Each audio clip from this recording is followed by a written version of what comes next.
PRE 3A core objective element ആണ്.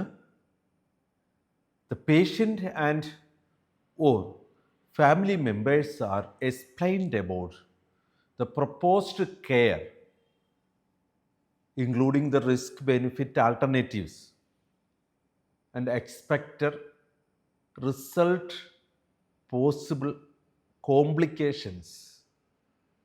ഇതെല്ലാം തന്നെ നമ്മൾ പേഷ്യൻറ്റിൻ്റെ അടുത്ത് എക്സ്പ്ലെയിൻ ചെയ്യണം, അവരെ എഡ്യൂക്കേറ്റ് ചെയ്യണം.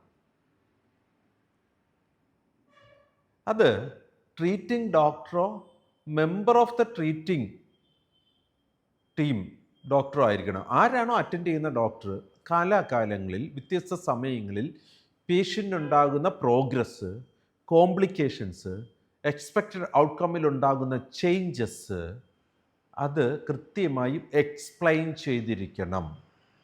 അതെങ്ങനെയാണ് എക്സ്പ്ലെയിൻ ചെയ്യേണ്ടത്? കുറേ ടെക്നിക്കൽ ടേംസ്, ക്ലിനിക്കൽ ടേംസ് സാധാരണക്കാരന് മനസ്സിലാകാത്തത് കുത്തി നിറയ്ക്കണം. കുത്തി നിറച്ചിട്ട് പറയുമ്പോൾ നമ്മളെന്തോ വലിയ സംഭവമായി അവർ വാ വിളിച്ച് എന്ന് നിൽക്കുന്നുണ്ടാവും. സൂപ്പറല്ലേ? അങ്ങനെ ആകരുത്.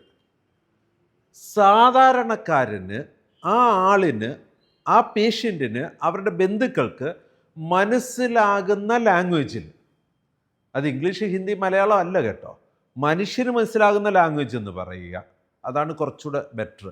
സോ അങ്ങനെ മനസ്സിലാകുന്ന ലാംഗ്വേജിൽ ട്രീറ്റ് ചെയ്യുന്ന ഡോക്ടർ, നേഴ്സ്, പലയിടത്തും നേഴ്സോ അറ്റൻഡറോ ഒക്കെ എക്സ്പ്ലെയിൻ ചെയ്ത് കൊടുക്കാനായിട്ട് ഏൽപ്പിച്ചിട്ടൊന്നും പോകും. അല്ല, ട്രീറ്റ് ചെയ്യുന്ന ഡോക്ടർ അല്ലെങ്കിൽ അറ്റൻഡ് ചെയ്യുന്ന ഡോക്ടർ കൃത്യമായിട്ടും പ്രപ്പോസ്ഡ് കെയർ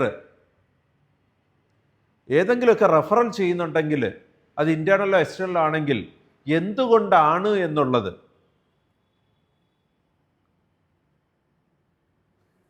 ഇങ്ങനെയുള്ള കാര്യങ്ങളെ എഴുതുന്ന സ്ഥലത്ത് വ്യക്തത വേണം. നാളെ പേഷ്യൻ്റ് ഈ മെഡിക്കൽ റെക്കോർഡ് അല്ലെ മറ്റൊരാളെ മെഡിക്കൽ റെക്കോർഡ് കാണുമ്പോൾ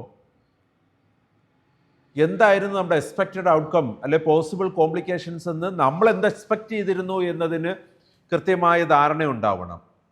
സോ PRE 3A നമ്മുടെ ഈ ഒരു പേഷ്യൻ്റ് എഡ്യൂക്കേഷൻ്റെ ഒരേ ഒരു കോർ ഒബ്ജക്റ്റീവ് എലമെൻ്റ് ആണ്. അത് വ്യക്തമായി ഇങ്ങനെ പറയുന്നു: the patient or family are explained about the proposed care, expected result and possible complications.